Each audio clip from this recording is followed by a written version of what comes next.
Halo, Assalamualaikum warahmatullahi wabarakatuh. Apa kabar teman-teman mahasiswa jurusan Teknik Informatika, Universitas Negeri Gorontalo?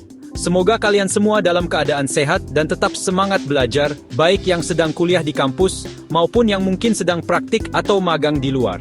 Hari ini, kita akan membahas salah satu topik penting dalam mata kuliah Analisis dan Desain Sistem Informasi, yaitu tentang analisis kelayakan sistem, khususnya dari sisi aspek kelayakan teknis. Nah, kalian pasti sudah sering dengar bahwa sebelum sebuah sistem informasi dikembangkan, kita perlu memastikan bahwa sistem itu benar-benar bisa diterapkan.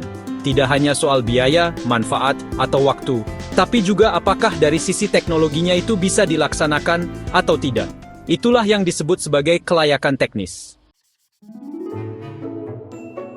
Apa itu kelayakan teknis?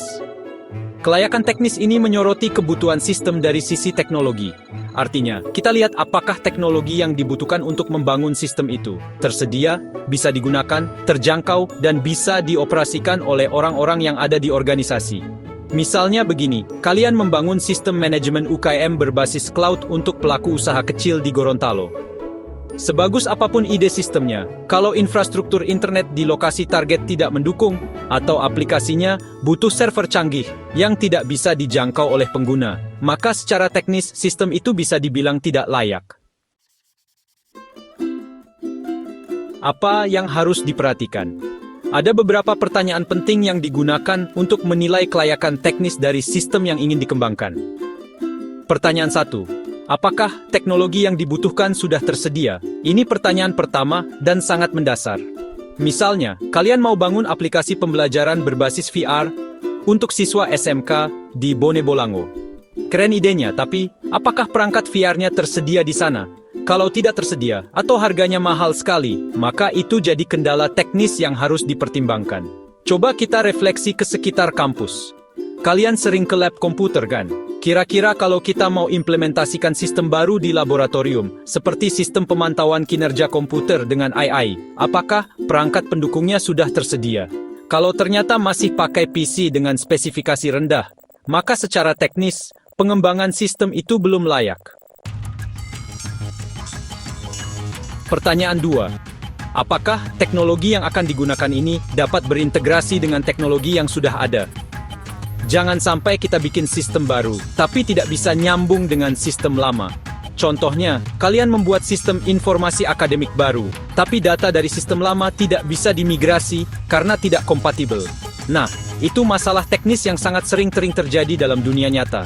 Coba bayangkan unit pelayanan di kampus seperti bagian keuangan atau administrasi. Kalau kita mau mengganti sistem lama mereka dengan sistem berbasis web yang baru, kita harus pastikan dulu bisa tidak sistem baru ini terhubung dengan sistem lama. Bisa tidak kita ambil datanya tanpa harus input ulang.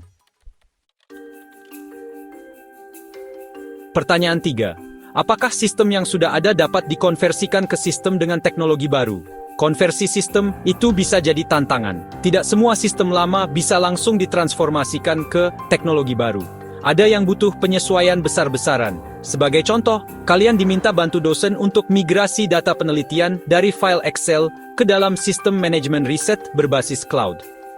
Bisa saja ada kendala konversi data karena struktur lama tidak cocok dengan sistem baru. Di dunia kerja nanti, kalian akan sering menemukan kondisi di mana sistem lama tidak terdokumentasi dengan baik. Itu bikin proses konversi makin rumit.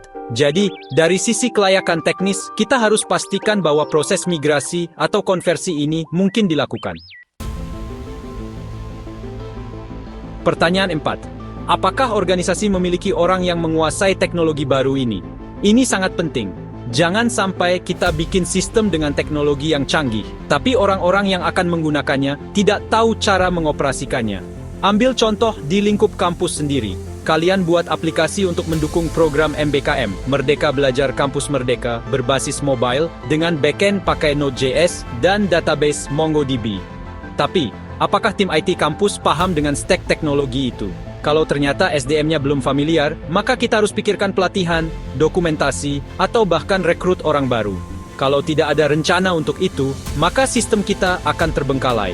Meskipun secara ide dan desain sudah sangat bagus. Sekarang coba kita tarik ke konteks lokal, biar lebih mudah dipahami.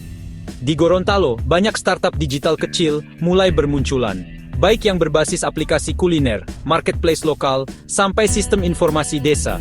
Banyak di antara mereka gagal bukan karena idenya jelek, tapi karena teknologinya tidak sesuai dengan kondisi lapangan. Misalnya, sistem monitoring pertanian pakai IoT, tapi ternyata jaringan internet di ladang tidak stabil. Atau aplikasi kesehatan untuk puskesmas desa, tapi tidak ada operator yang bisa mengelola sistemnya. Ini menunjukkan pentingnya aspek kelayakan teknis. Jangan hanya fokus pada ide dan desain, tapi juga harus realistis terhadap apa yang bisa diterapkan. Penutup. Jadi, teman-teman mahasiswa informatika UNG, saat kalian nanti merancang sistem informasi, baik dalam tugas kuliah, magang, maupun saat masuk ke dunia kerja, jangan lupakan aspek kelayakan teknis ini. Kalian harus bisa menjawab dengan yakin, apakah teknologinya tersedia, bisa nggak digabungkan dengan sistem lama, mudah nggak dikonversi, siapa yang akan mengoperasikan, dan apakah mereka paham. Kalau jawaban dari pertanyaan-pertanyaan itu adalah ya, maka sistem kalian bisa dinyatakan layak secara teknis. Semoga penjelasan ini bermanfaat dan bisa membantu kalian lebih siap dalam menyusun analisis kelayakan sistem ke depannya. Tetap semangat belajar, tetap eksplorasi teknologi, dan jangan ragu berinovasi, tapi selalu realistis dengan kondisi lapangan. Wassalamualaikum warahmatullahi wabarakatuh.